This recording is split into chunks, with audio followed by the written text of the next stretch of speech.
Ahora vamos a terminar Burle Marx. Después hablaremos del proyecto que tienen en curso y después mostraré un video sobre Burle Marx y Barragán. Entonces, ustedes escucharon un tracto general. Ahora vamos a entrar en el vivo del personaje. Burle Marx tenía un estudio en una calle que se llama Lavangers y era un lugar muy importante. Como el lugar muy importante que era como la casa que tenía fuera del río, y lo que yo encontré en Burle Marx como persona era ya desde hace mucho tiempo muy fascinado por su figura. La ocasión de encontrarlo fue en un proyecto muy afortunado, la arquitectura del jardín contemporáneo, una muestra, un libro y 6 videos que realicé para RAI con la dirección de Enzo D'Amicis, y después con Giampiero Donin, un gran amigo mío, un gemelo profesional. Teníamos como tarea lo de hacer, como ya les dije, una muestra monográfica que en cambio naufragó. Desde esos encuentros que tuvimos en el estudio de Langeras en la casa de Guarachiva, tengo un recuerdo emocionante. No se trata mucho de diálogo, pero sobre todo sus monólogos, y sobre todo se transmite su gran vitalidad, su talento innato de seductor, y cuna de un gran viejo que estaba lleno de energía y disponible al mismo tiempo, y esquivo, como es natural para un genio al final de su vida, que se defiende y elude, idolatra y rodeado de postulantes, como aparece en un video inédito en el cual ya les hablé. Una entrevista de Versata D'Amicis que de hecho, del cual ya les hablé, de la historia de las ranas. En su estudio era como un carro, un lugar donde ocurría de todo y siempre más. Había una cantidad de clientes, siempre más mujeres, de mucha alegría, ríos de café, tejidos, esculturas, diseños, cuadros, telas, cerámicas que parecían y producían al instante una cantidad infinita. El maestro nunca se detenía, las manos creadoras siempre activas, siempre locuaz. En el centro de la escena, una obra de arte el mismo. Notamos que en los últimos proyectos, curiosamente, tomaron unos extremos de su gran revolucionaria juventud, abandonando el manierismo de los últimos años.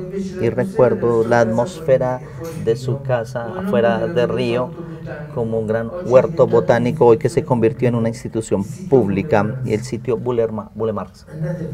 Vayan a visitarlo. Su vitalidad se dirigía entonces a las plantas, pasando incansablemente una a otra. En Guarachiva se visitaba un gran contenido. Él era claudicante, un poco como yo. Se parecía que danzara, gentil, imperativo, irónico. Mientras hablaba y pintaba y cantaba, su canto era una especie de rap que empezó a intercambiar palabras con las ranas de la estanque. Esta ocasión de intimidad fue para nosotros un viaje inolvidable, aunque si el llevarlo a sus ideas, yo quisiera poder hacer un retrato, pero ya que ustedes pudieron notar que hay algunos adjetivos a agregar que me parecen muy necesarios. Bernardo Gutiérrez dice que cada uno con su propia personalidad artística, él creaba sin tocar a los otros. Este es un concepto muy bonito. Si conocen la figura de Pessoa, que bajaba o iba en diferentes personalidades narradoras, sin relación el uno con la otra, tienen más o menos una idea parecida. Se forma mentalmente como el pintor,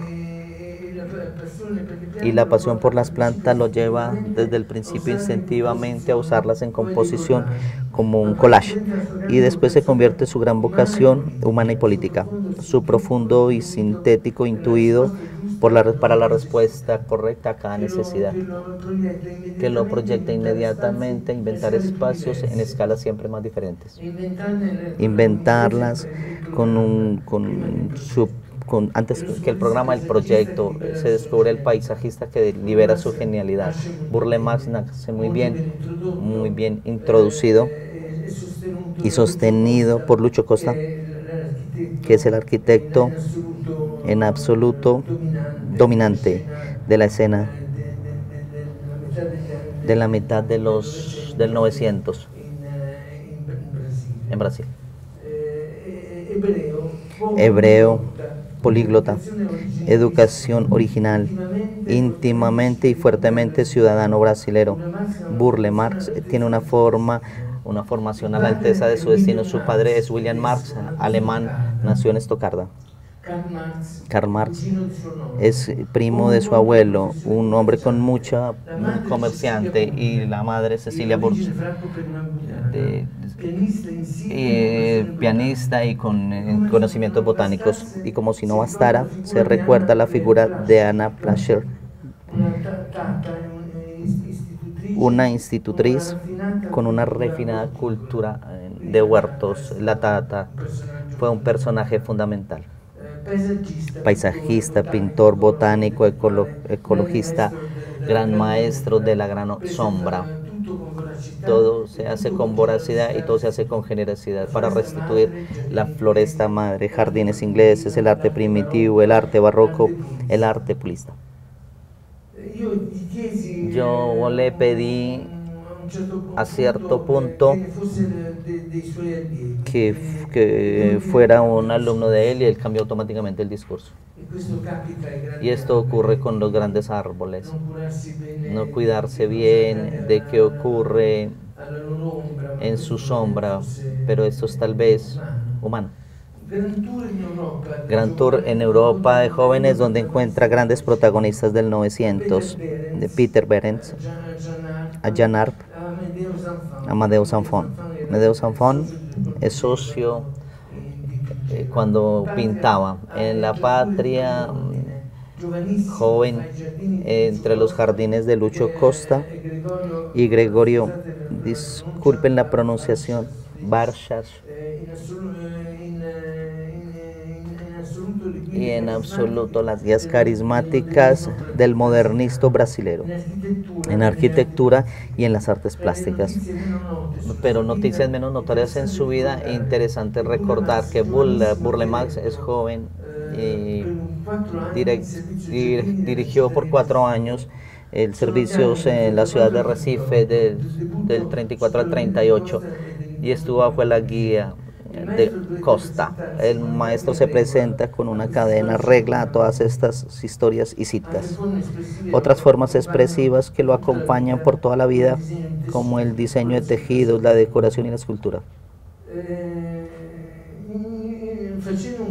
Haciendo un camino interpretativo del paisaje hacia la pintura, Enrique Pessoa, profesor, vivió en Milán, brasilero, me llevó a reflexionar sobre la relación entre paisaje y tiempo en el pensamiento del maestro, entre el carácter temporal, en el efímero de la composición paisajista y el significado de su conservación, y en la otra parte la naturaleza artística y la atemporalidad.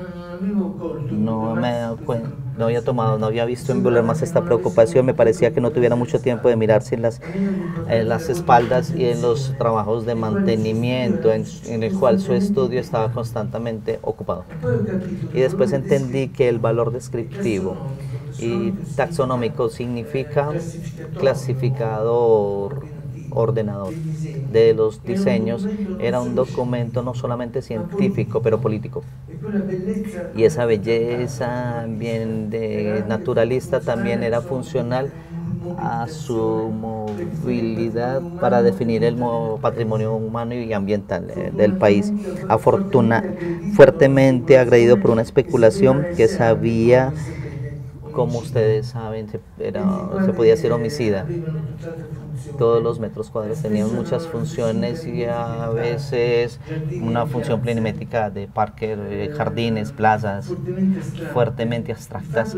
De hecho, las matrices de lo que si hubiera sido esencial y constante, en cambio, seguramente cambia en una predecible y continua metamorfosis.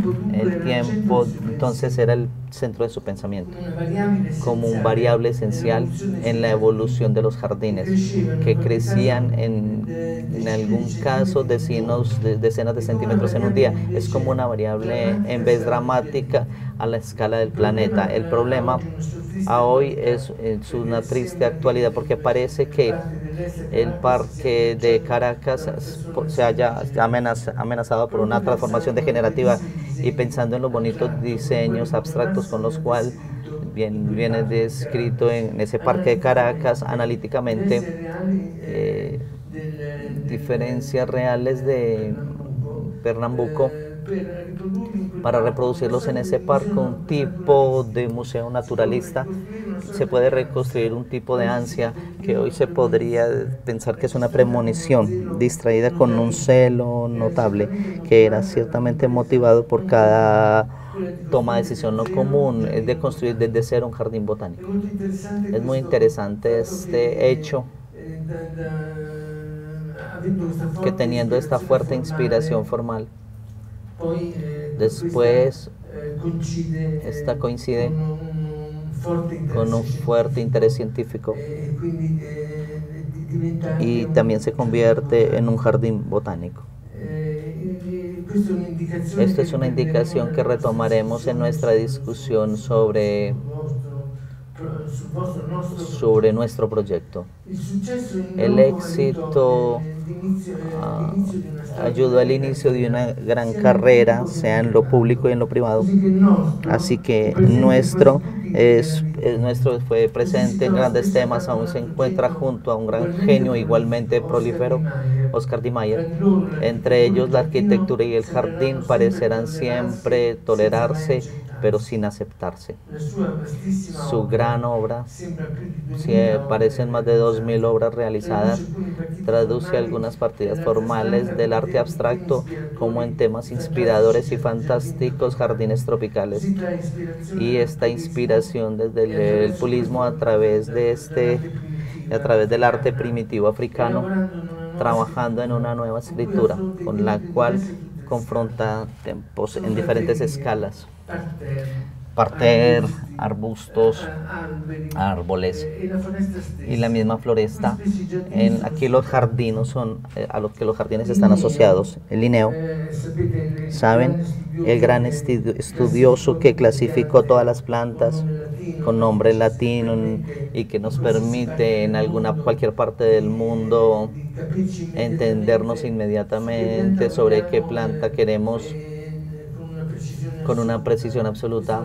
Esto es algo muy conmovedor que yo experimenté en lugares donde yo no tenía la posibilidad de comprender ni aún el alfabeto, como en Japón o en Georgia del Cáucaso. El Linneo aprueba muchas plantas son autóctonas, muchas desconocidas, algunas descubiertas por Burle Marx mismo en largas expediciones en su país, expediciones muy costosas y difíciles y peligrosas. Y sé ciertamente que en una murió alguien. Fuerte influencia de la tradición de las artes populares. Y aquí Burle Marx interpreta en cada día de su vida, sea desde liberación africana, también como India, colores, tejidos, cerámicas y tatuajes, comida. Curiosamente, habituado a cualquier referencia simbólica y esotérica. Su escritura no es la de Amado. Siembra tiene un contenido profundo de esa cultura y es rica de su misterio. Y los últimos del Bandeirantes. Bandeirantes son los legendarios primeros colonizadores portugueses que penetraban en Brasil con grandes y expediciones, y es con esto es último de los modernos, campeón en la crítica regionalista al estilo internacional, pero en fondo con respecto a su mismo país con una radical identidad cultural no occidental, porque tal vez en fondo parientes muy lejanos a los que no se parecen de Carlos su anónimo, con última raíz de influencia norteamericana, californiana en particular, en el cual Roberto Carloso y en la escuela de San Pedro fue un inspirador en Brasil y muy influenciador en su inspiración del jardín japonés, que en Brasil llega con la inmigración de una gran comunidad presente al principio del siglo pasado, y naturalmente las formas de las mismas plantas, con la riqueza de un gran huerto botánico. De su terminada producción me detengo sobre algunos pasos que me parecen significativos para describir el origen de su acercamiento, así como lo registró extemporáneamente desde el contacto con las obras y con la persona. Corbusier. Regresemos un momento al Ministerio de la Salud. Estamos en el 39, como habíamos dicho, en la final de los años 30, Burle Marx, lanzado con Lucho Costa, joven pero ya maduro. En aquella ocasión elaboran una gran visión estética del paisaje con una interpretación original del tema del techo jardín, reproduciendo sobre el techo del cuerpo bajo del Ministerio de la Salud, que es visible desde el alto de casi todo el complejo, un tipo de plantas vivaces de diferentes colores que reproduce un cuadro purista, un jardín perfectamente funcional donde no verán en la amplia documentación disponible nunca un alma viva. En realidad es algo para verlo y no recorrerlo, una impredecible aclimatación en cuadros de ciudad de una colección de especies selváticas tomadas del hábitat natural como manifiesto de la cultura brasilera. El jardín es muy bonito, pero se llegará solamente más tarde por medio de las crónicas de Bardi. El efecto espectacular que me puso el primer plano el autor fue más o menos que un escándalo para Corbusier. Esto es un parecer mío y solamente personal. El jardín es un cuadro que se pone como en una especie de intención decorativa y también es una escritura purista. No pudo haber sido poco para retar al gran maestro francés, una decoración a sus espaldas con diferentes interpretaciones, con un delicado de 5 puntos el techo jardín y con un insoportable dialecto de grotescas pautas locales que de un modo descompuesto anticipaba las razones de un localismo provincial, una vulgaridad en el nuevo mundo, efectos y fascinación a bajo costo, pero no hubo ningún encuentro y ninguna prueba de su protesta. Soy yo tal vez a inventarme esto. Le Corbusier era muy inteligente para no conocer un gran talento. Imagino que lo aceptó con un gran incidente exótico, acercándose y para olvidarlo rápidamente. Si después lo olvidó, porque esta obra anticipa las fracciones de algunos sagrados principios de la fase heroica que el mismo Corbusier cometerá más tarde. Burle Marx debuta con en el mismo tipo de moderno brasilero de los maestros europeos, un formalismo decorativo que a costo de gran simplificación anticipa temas que serán el otoño del maestros, que por ejemplo lleva a Corbusier al jet trouvé, al objeto encontrado. Es un modo que Corbusier dice en sus obras cuando tiene necesidad de de un elemento plástico que parta la monotonía y la fragilidad de una secuencia, lo Boucher-Trouvé y Mies.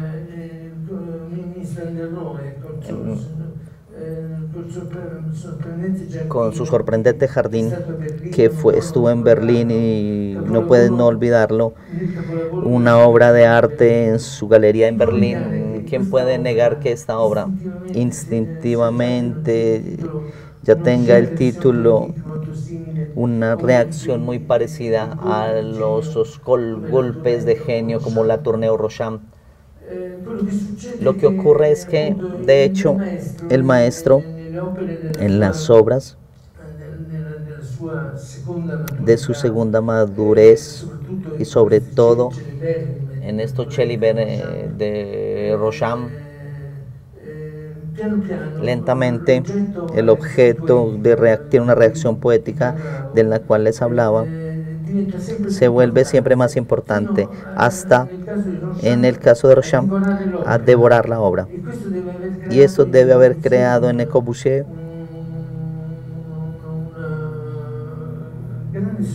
un gran sufrimiento. El éxito de sus últimas obras era en práctica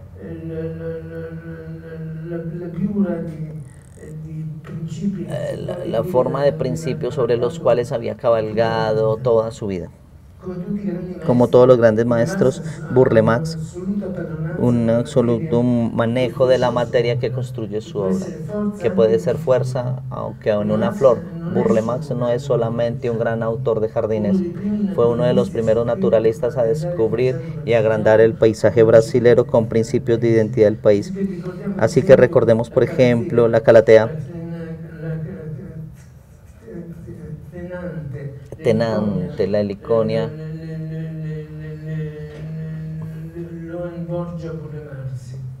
lo envuelve a Burle-Marx.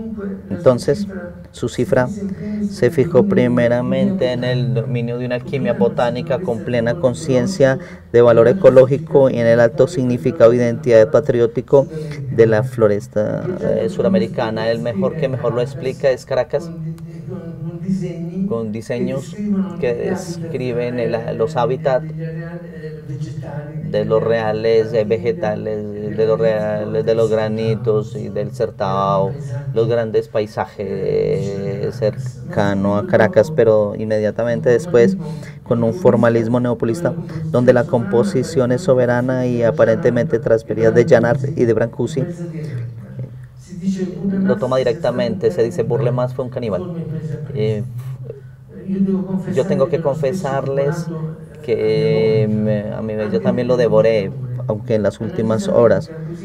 Analiza metas y mira algunos temas del corriente de las obras del maestro brasileño a finales de los años 30. Soberana en contraste con su diseño y composición. Todo se juega sobre el armónico equilibrio entre masas cromáticas niveladas desde la línea del contorno. El diseño transmuta con la media inmediatez de sus jardines y las plantas están dispuestas en grandes áreas, en campos monocromáticos, siguiendo formas onduladas y biomórficas. Sus jardines aparecen como cuadros proyectados en el suelo. La seguridad de las formas curvas se traduce en materiales naturales, con el mismo estado de colores y tejidos de sus cuadros. Representaciones. La rigidez y la uniformidad, lo absoluto y la cantidad de cuadros se caracteriza por la exuberancia de las plantas tropicales, de la riqueza de sus tejidos, de su modo de reverdecer en la luz. No tiene la posibilidad de poder ver escenarios desde el punto de vista siempre diferentes. Aquí decía que en sus jardines las plantas eran como materiales,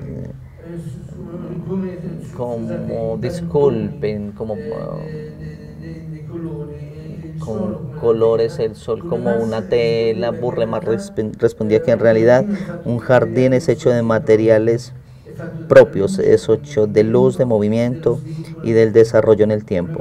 Burle Marx individualizó el objetivo, el jardín para darle al hombre el placer de las formas de los colores que crecen. Esa frase es muy bonita. Darle al hombre el placer de las formas y de los colores que crecen. Y el otro argumento es la línea curva.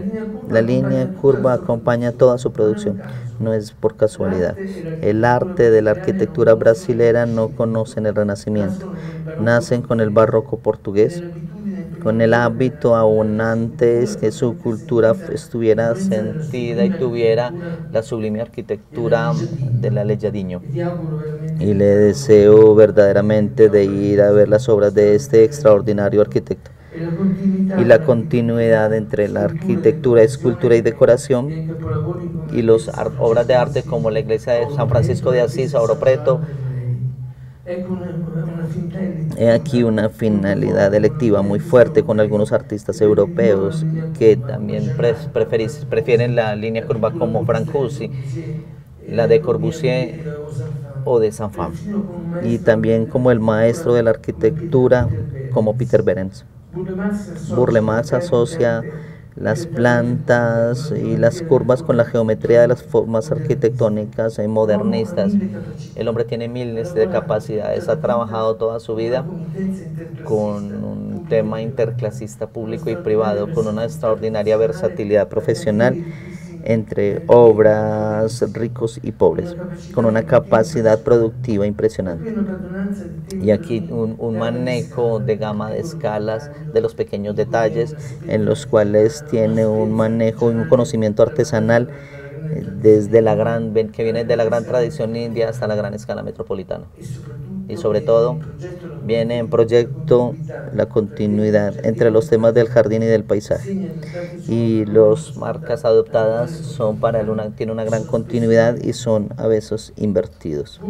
Burle Marx, además que un inventor que siempre en movimiento se mueve, sentado, que son un motor extraordinario de socialización en sus espacios públicos brasileros, pobres, hechos con nada. Nacen en el Parque Nuestra Señora de la Concepción cuando estaba en Arrecife con su proyecto juvenil que trae inspiración de la decoración barroca de la iglesia. Son levantadas del suelo estas bancas y largas, y en algunos casos, como más o menos en Río, se cierran como la curva tiene comportamiento y acompaña recorridos dinámicos y sirve también para amoblar, también con curvas ancestrales, la forma dominante de las plantas y las flores, y que también mutando de esta forma siempre hace referencia a las plazas y jardines y nunca es estática. Y en cada tema provee una continua variación e intención y distensión. Parece en esto un anticipador y cierta antición del aquapart. Siempre temas más cercanos a las visiones populares, una hipérbole de la fuga de escala, la marca de un maestro cotidiano y banal que cambia de registro, se multiplica y se contrae y se confronta con la majestuosidad del contexto natural, que siempre tiene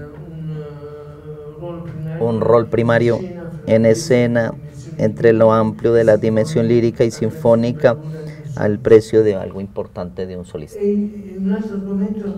Otro argumento es el límite. El límite es otro tema predilecto para él. Los grandes parques privados en juego compositivo siempre empieza desde el dominio del límite. Las montañas, las florestas son los marcos monumentales que emanan el respiro del continente. El confine de los parques siempre es un espesor denso de avenimentos. Ricos pasos introducen en el mundo interno, ondulados, donde hay un grupo de árboles, arbustos, herbáceos y espejos de agua, y algo que desciende del parque romántico es muy diferente. El límite del espacio abierto es a menudo de un modo formal de coníferos esculpidos con gran conocimiento. Otro tema es grande pequeño. Burle Marx se mueve con gran facilidad entre del muy grande y muy pequeño, de la gran escala también, como los de Montero o los de Comfort. Burle Marx se separó del diseño general de Brasilia, donde Falacia hace grandes intervenciones puntuales, pero una de las obras más grandes del mundo, un siglo ininterrumpido de proyectos diferentes y seguidos en diferentes fases de su vida en el frente del Mar de Río, y se lee la evolución de su lenguaje como la evolución de la ciudad.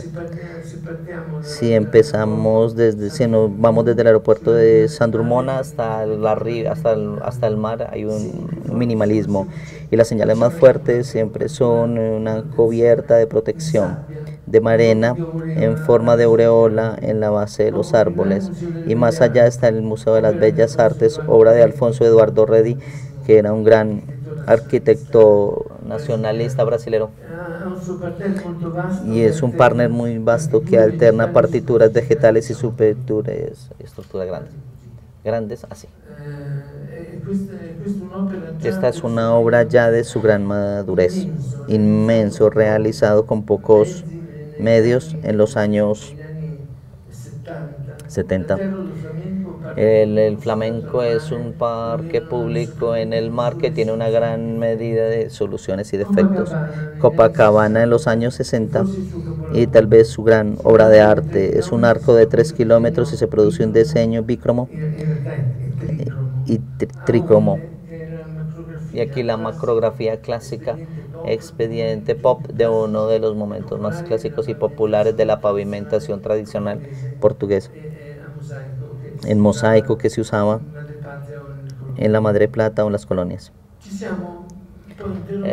Nos interrogamos después que si había una escuela alrededor del maestro. Burle Marx estuvo siempre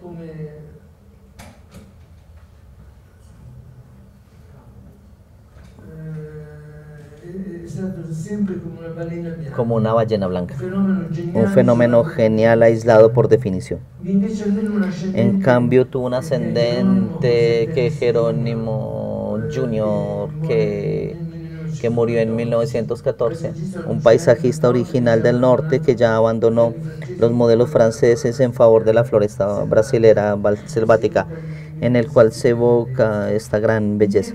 Me pide en un momento Burle Marx Silicio fría una gran cachaza, el licor hecho de caña, en el cual se evoca, disculpen, le pregunté que se había formado una escuela y cuáles eran los jóvenes paisajistas que podíamos encontrar. Mi idea diferente de la suya, me interrogué por el motivo de su silencio y también de su narcisismo.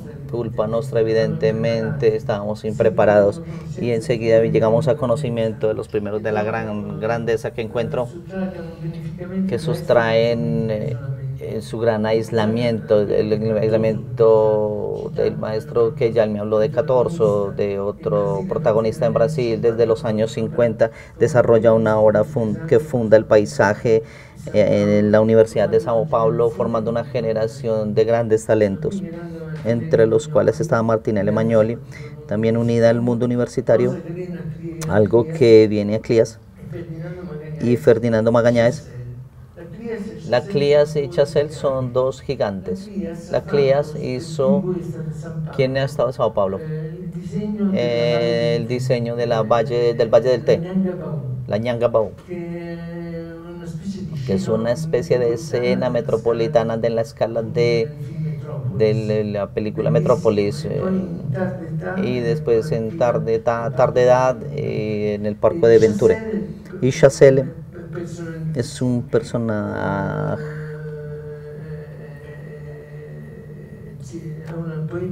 tiene una poética de las plantas ilimitada. Una escuela hubo, pero él no quiso ciertamente ser el maestro. Termino con una anécdota. Se comía bien en Guarachiva y se tomaba mejor. A cierto punto, en una cena con muchos huéspedes, el maestro se impresionó. Se conmovió solamente con las ideas que en los momentos decisivos de la tragedia, como en la comedia, solemne y no es casual. Parece que también en la fase final de los trabajos de la comisión del concurso de la Villette, el concurso del parque más importante del 900, con un programa que por la organización del Boburg en un parque de masas y en el que tenía que hablarle al mundo, el presidente Máximo Honor suavemente se fue durmiendo. Y en el momento del encuentro decisivo de estos grandes proyectos finalistas, los humanistas de la locura de Folie que ganaron ya marca una metáfora de la nueva ciudad infinita, la trama inteligente de collage que perdió, en la cual son especie de cánones de urbanismo, que son visiones del mundo occidental, que es necesario decir que eran ambas geniales. Los dos arquitectos muy capaces, no opuestos pero muy diferentes. El maestro tenía que encontrarse con estas dos personalidades muy interesadas, obviamente el paisaje, pero entonces aún en una forma intuitiva, los dos ángulos críticos muy internos de la arquitectura. Y de hecho la idea en parte tenía razón, la arquitectura hoy explícitamente participa de la razón de la naturaleza, al menos en la intención.